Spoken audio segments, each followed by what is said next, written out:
Good morning, YouTube. Welcome back to Step Family Homestead. We're preparing today for a very cold spell, close to the 30 degree below zero Fahrenheit real temperature. That's not the wind chill, that's real temperature. So we're trying to get everybody ready to go and set up for the storm, so that we can be sure that everybody's going to be safe. Yesterday I took hay bales out to all the cows and filled up their shelters. So we know that they're all set. Today I need to do that for the pigs. I also want to do that for the chickens. So I want to get some extra bedding put in their coop. And then I think I'm going to put in some heat panels underneath the roost. We have got the Delawares set up under there. I want to close the external doors so they can't get out and the cold air can't get in. So I'll do that around midday today.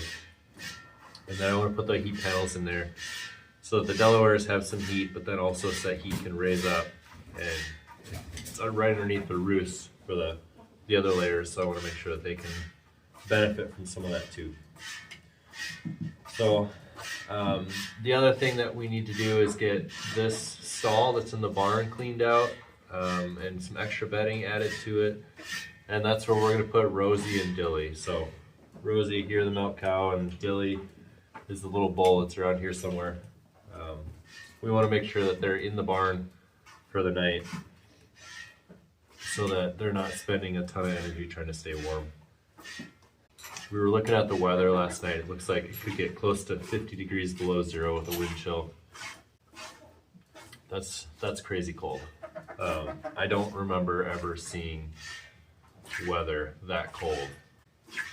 Possibly when I was younger, but not that I recall.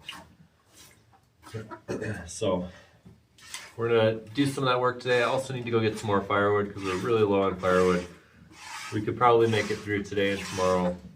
But with this cold weather coming, we're gonna really want to have a nice fire going for most of the time to try to cut back on the propane use.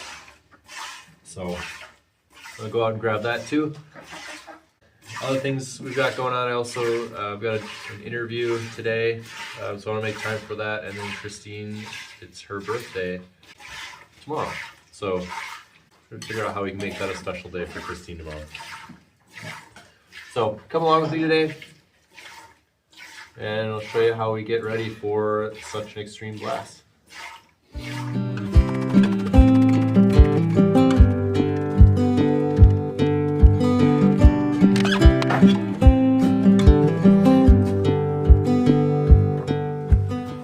So not a lot of milk today, but that's to be understood. I think with Dilly being in there, he's still nursing. So we haven't been getting as much milk, which is fine. We want to make sure that he's getting as much as he needs to grow. Hopefully, when we start to separate them at night, then we'll start to benefit from that extra milk too. I'm thinking that he's going to be kind of pumping up her supply a little bit with his nursing. So there's probably only about maybe a quart of milk in here today. Which is okay. Hey buddy, I'm gonna bring this in the house. We didn't want to separate them with it being so cold. There's kind of been like a cold stretch here for a while where it's been like 0 degrees or slightly below zero. We want to keep them together because Rosie's by herself out there, and just with Dilly there, it's just a little bit of extra warmth for the two of them. So we want to keep them together, even if it means less milk. We're keeping them warm. Tonight, though, it's just going to be so cold, we're going to keep them in the barn. So we'll get them set up.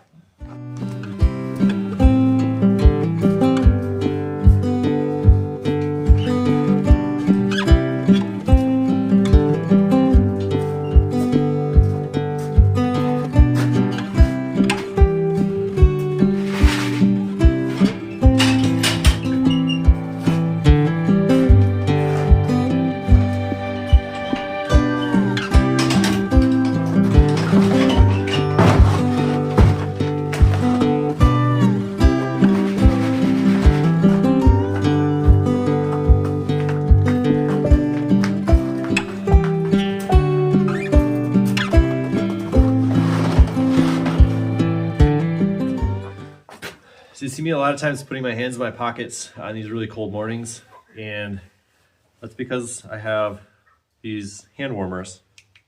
Christine got these for me for Christmas, and they're magnetic, so they stick together. If you want like one that's heated on both sides, otherwise the orange sides are what's warm. They keep my hands, and if I have them in my pockets, my legs, nice and warm. Like I said, it's about 0 degrees, real temperature right now, and it's cold. But being out here milking, I can't wear insulated gloves and be able to milk with any sort of efficiency at all. So these are awesome. I would highly recommend them if you have a job like this where you need to be out in the elements. Highly recommend these. You just charge them at night and they're ready to go in the morning. Super easy, super awesome, nice and warm. Love them.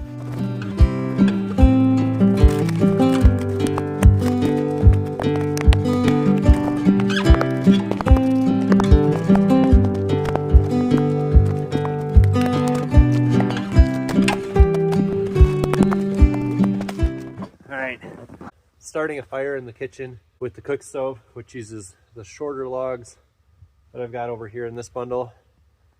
These larger, longer pieces will be for the living room and the main fireplace. That would keep going all the time. So I'm gonna get these fires stoked up. Looks like it's starting to snow a little bit, although the sun is starting to peek through a little. And then we'll get started getting everybody settled for the winter, for the cold that's coming. You can see we're very short on firewood. I went out the other day and was able to get some that got us through probably about a week. I'm gonna have to go out and get some more today though, before it gets too cold. But first, we gotta take care of the animals. So one thing about a farm, you always take care of any of the animals that need to be taken care of, right? So you don't want to go get firewood for the family to keep everybody warm with fire, because if we don't do the firewood, we can rely on the propane for backup. But if you don't take care of the animals, then potentially they could get sick, or they could die. It's a lot more serious of a situation than forgetting firewood. So if we forget firewood, it costs us some extra money. If we forget to take care of the animals, it could cost us the animal. So we want to take care of them first. Farm life has a way of showing you priorities in that way. So we'll do that first. We'll get these fires going so everybody stays warm today. We'll take care of the animals, and then we'll go out and get some firewood. We'll do that.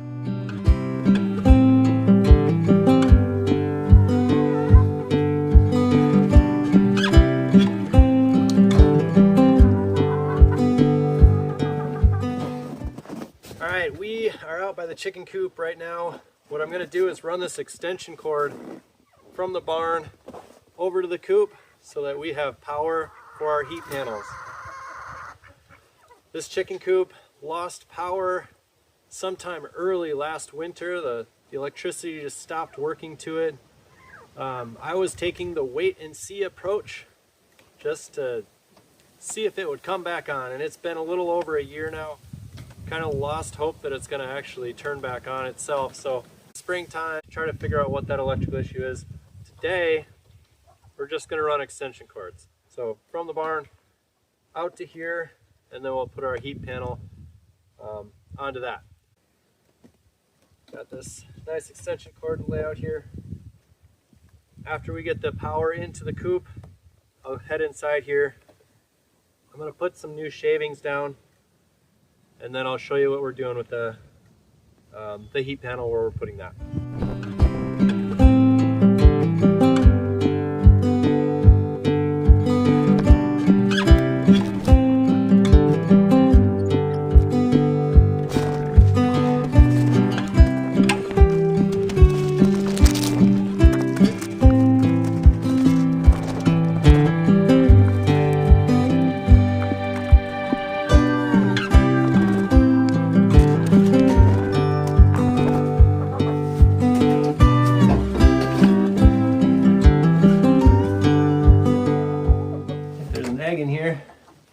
frozen. They're starting to lay eggs. That's good. I'll bring the camera in here so you can kind of see what I'm working with. But they're just a flat panel that emits heat. They've got legs on them like this that we use in our brooders. So when we have baby meat birds or baby chickens, we'll set them up and keeps them up off the ground just a little bit and allows the birds to go underneath and stay warm there. In this case, we want to turn on a wall panel mode. So on that switch, there's a switch for brooder and there's a switch for wall panel. The wall panel mode gets a little bit warmer, emits that heat outward, and since the roost right here for our older laying hens, since that roost is right here, that heat should come out and then raise up and offer them just a little bit of heat during these really cold days. Again, if you follow us on Facebook, Christine wrote a really good post just the other day about keeping your chickens warm in really frigid temperatures. So when we think of frigid temperatures here in northern Wisconsin, we think 30 degrees below zero and colder. So usually that ends up being maybe 3 days a winter. There's usually one spell, maybe two, where it gets really cold. And then we start to worry about the well-being of our chickens. And this is one of them. This is one where, like I said earlier, the potential is there to hit -50 with wind chill. -30 just in real temperature. So we really want to make sure we get them a little bit of heat. We don't want it to stay out here really long. You don't want them to get used to that heat so that they need it the rest of the winter. And I think that's where a lot of people kind of get stuck, is they offer heat as soon as it starts getting cold in November, and then they're kind of stuck like offering that heat the rest of the winter because their chickens aren't getting used to the cold. Whereas we wait, we'll let our chickens get used to the cold. And then if it gets really cold, like a really cold snap like we're looking at getting tonight and the next few days, then we'll offer the heat to supplement them to get that through. But with all that said, it really comes down to the breed of chicken that you have. So we typically will get a larger size breed. And you look at their combs, and a lot of roosters have that really thin, floppy comb. That'll get frostbite really quickly. So the one thing that we look for is sort of that, like, that comb that sits on their head, that stays low. It almost kind of looks like a flower on the top of their head. I can't remember the name for it right now, but if you find them with smaller combs, larger bodies, they're able to handle this cold weather much easier. So that's something that we look for. So larger breed chickens don't offer heat all winter. You really get into issues there if like power goes out or something like that, and you're not able to get heat even through a not such a cold spell. If the power goes out, your chickens are not used to the cold, not able to manage that on their own. In this coop, we have windows that'll open up, and we crack them open in the winter to allow ventilation, so we want fresh air to come in. And what we don't want is drafts. So we don't want to keep all the windows wide open, have that breeze coming through, have one side open over here and one side open over here, and get that breeze coming through. Drafts will initiate the frostbite, and you'll see that on the combs of the roosters and the feet. They'll get frostbite in there. So just open a little bit to get some fresh air in, but you don't want to introduce the drafts. Water, if you want to put water out for your chickens, I would recommend for the majority of winter doing it outside of the coop. We don't put water inside the coop, except like what we're going to do the next few days here. We'll bring water in, but we're going to be careful with it. Make sure the ventilation is adequate enough to get that condensation and the moisture that it brings with it out. That moisture is something that also will help to influence frostbite, so you want to keep that out. You want a dry air without drafts. What we're going to do this afternoon, we'll take the coop door, so we'll close that like we usually do. We have an omelet door on the outside of this coop that opens up in the morning, closes at night. That's been working really well, still does even in the winter. Works great. We also have a manual door flap that we can put down over top of this door here. And what that does, we'll get all the chickens in here, we'll close that door, it keeps them from going outside. So it keeps them in the coop, it keeps them where they can help to build through their body heat, the warmth up in this room, and keeps them from going out and getting their feet cold in the snow or getting stuck outside or otherwise. So we want them to stay in here, stay nice and warm on this bedding, and not wander outside. So we'll bring everything they need inside, and we'll feed them in here, we'll water them in here, and we'll just keep them in here for the next day or so until this really cold weather passes. Same with the Delawares. We'll bring everything inside, we'll close up the hole on the outside of the coop so that they're not able to get out. If you want more information, look at Christine's post on Facebook. She wrote up an excellent right up there why we use a heat panel, why we don't use heat lamps anymore. It's just a fire risk. But you can go and you can read that post and look through all the information and figure out what's going to work well with your setup. But yeah, so what I'm going to do now, I'm going to get some bedding in here, some fresh bedding, and we'll hang up this this heat panel.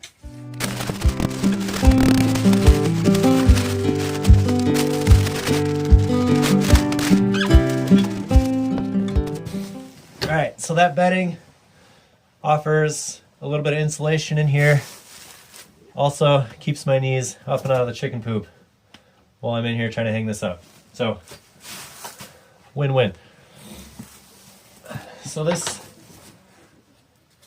this heat panel has a switch on here, one for brooder, one for wall panels. And also on the back of these panels, they have little holes here, which tend to get filled up with chicken poop as chickens roost on here, or youngsters roost on there.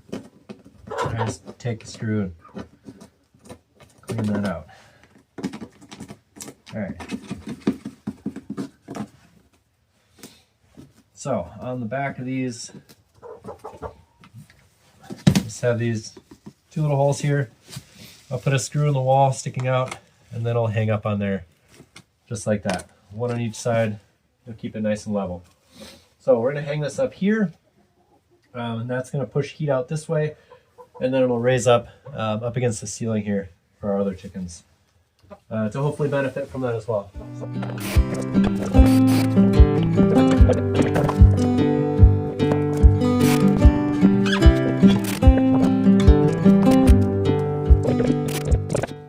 Even with heat lamps, we do use heat lamps periodically, mostly for pigs or chickens in situations where you just can't use a wall panel, whatever that might be. We hang it up using two separate ways. We'll take the clamp, we'll clamp that on something, and we'll also wire it up so that that heat lamp, if for some reason the clamp fails, it's not going to fall to the ground. It might swing, but it shouldn't hit the ground. It should not break open, cause a fire, or what have you. Same thing with this panel.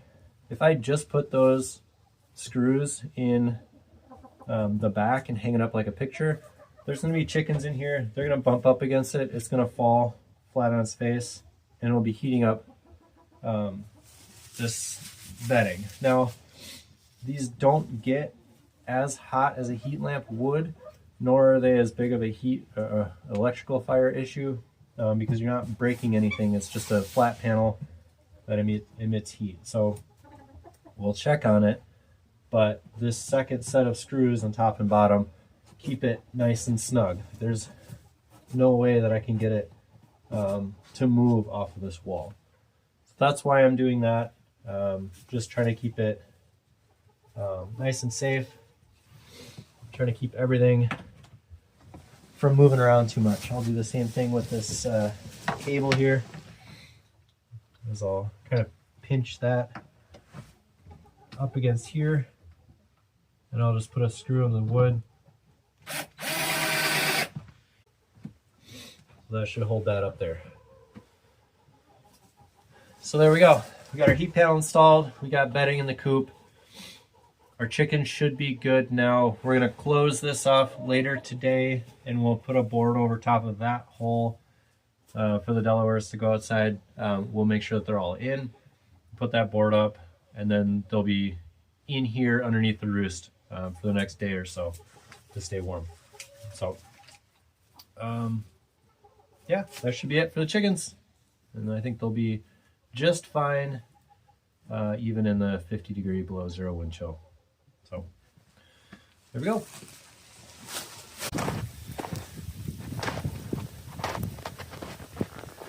All right, so a little bit of change of plans here.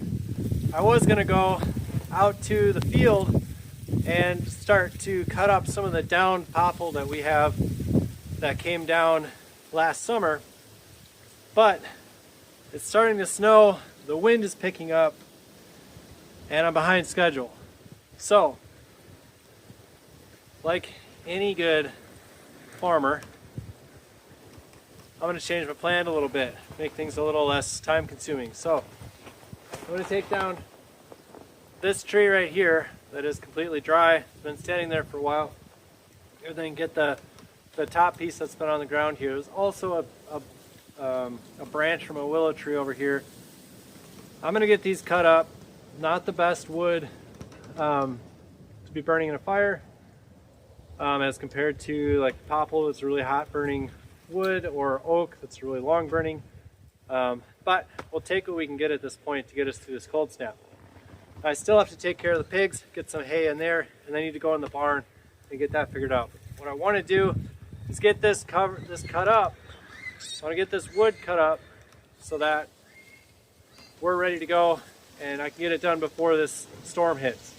The other stuff I can do pretty easily, but I want to get this done first. So that's what I'm going to do now while I've got the chance.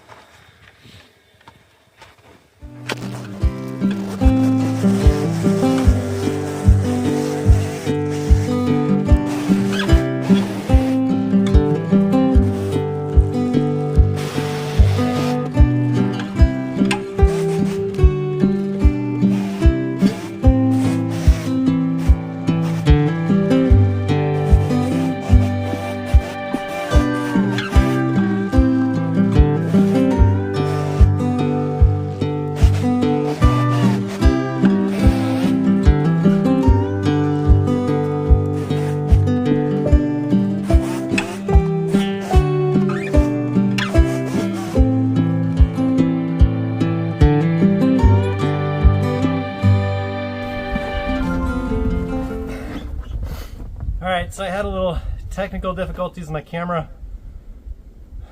It just got really cold and turned itself off during the last clip. So hopefully this works better. I've got all the wood that I cut up in this wagon. Now I'm going to split it with a wood splitter and get it into the piles. And then we can move on to working with the animals. The wind is starting to howl. The storm's coming.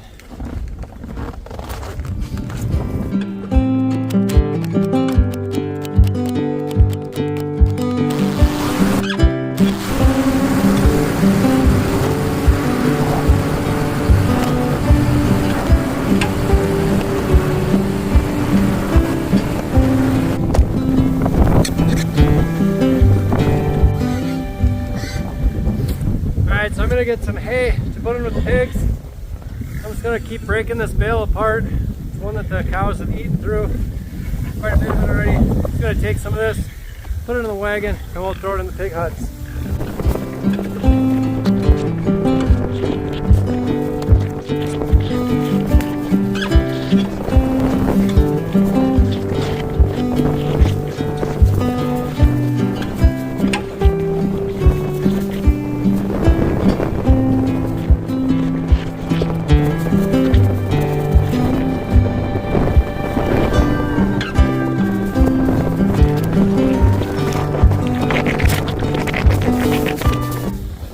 Nice thing about the big pigs, they will pick up the hay and they'll stash it in their hut. They know exactly what to do with it. They know why we're bringing it, what they're going to use it for. Just like a pregnant sow makes a bed, these guys all do the same.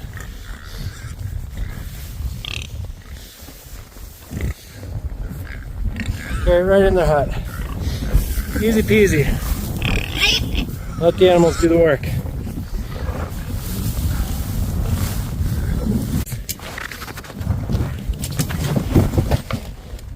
Might bring it in their hut, but I'm gonna chuck it in there just so we don't lose it.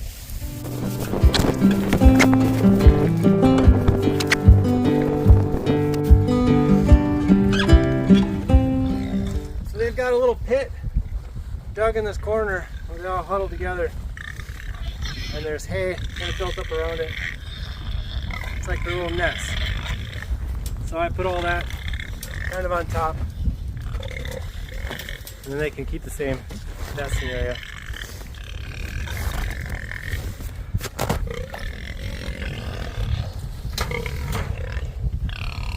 Stay warm, piggies.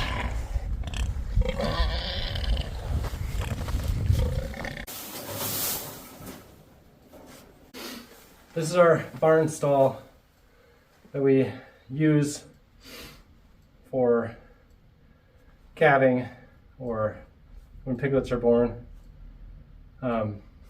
things like that. We're going to keep Rosie and Dilly in here. Try to add some heat to the barn, try to keep them out of the wind, and they'll be able to stay in here.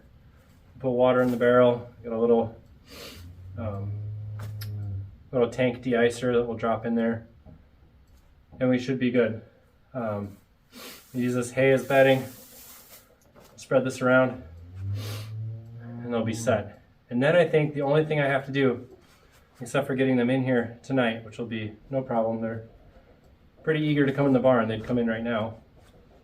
I get Rosie and Dilly in here tonight, and then get all the chickens closed up in the coop, and then we'll be set. I've got enough wood to make fire for the next couple days. All the animals will be as warm as we can get them for the night. So, all right, we are out here in the coop. It's just getting dark now. We've got all the layers up here on the roost. Our duck is down here, staying warm in the bedding. All of our Delawares are inside next to that heat panel.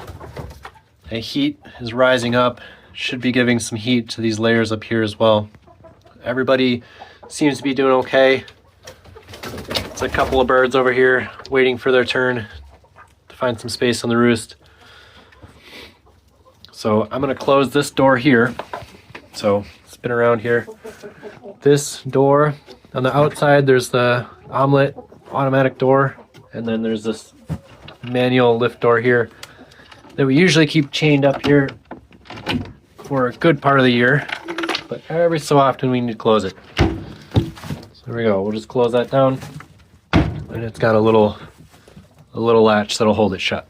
So that will keep all the chickens here in the coop, and then on the outside here, I'll put a little patch of wood just to cover that hole during this cold spell.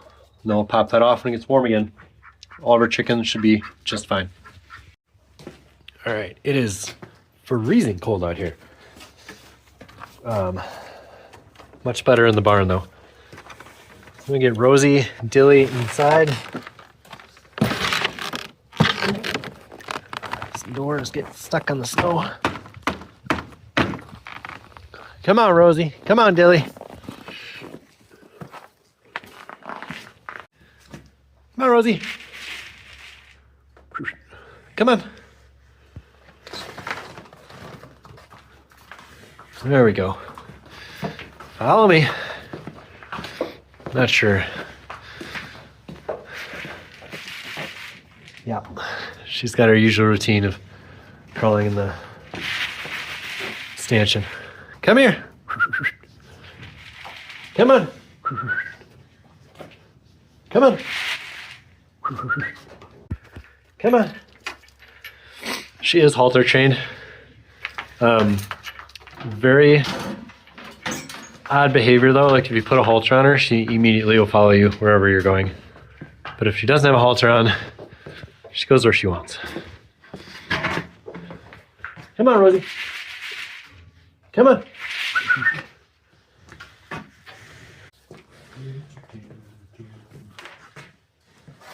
Go this way. There we go.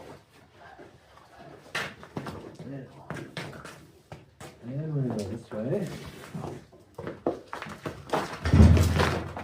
Come on.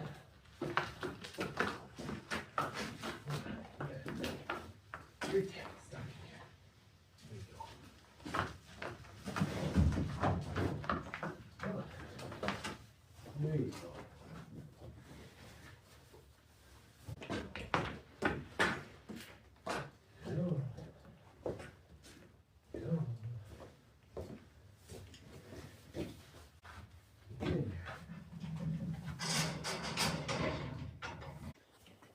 So there we go. Needed a little extra convincing, but we got them in there. You guys gotta stay in here, okay, Rosie? Stay nice and warm.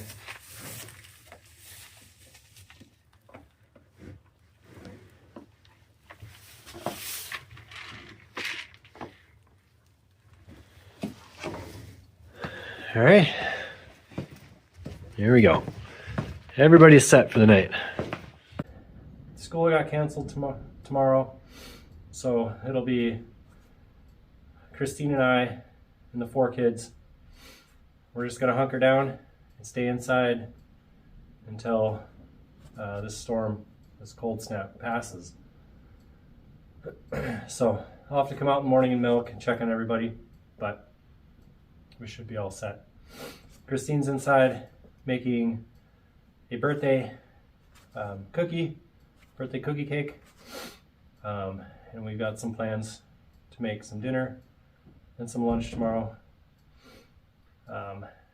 Yeah, so we should be good. I hope everybody is able to stay nice and warm through this cold storm. If you're in the heart of it like we are, if you're kind of outside, I know I talked to somebody from Ohio today who they're getting down to like -6 or -8 or something tomorrow, or this weekend.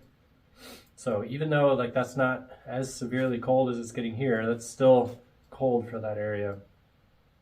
So it's just kind of interesting to see how it's affecting the whole map here. So I hope everybody stays warm. We will be warm. We'll keep you guys updated on how things go tonight and through the weekend as we make our way through the storm. Thank you so much for everybody who's been here, who's been watching, who's been keeping up with us. Anybody who is newly subscribed to our channel, welcome. We appreciate you.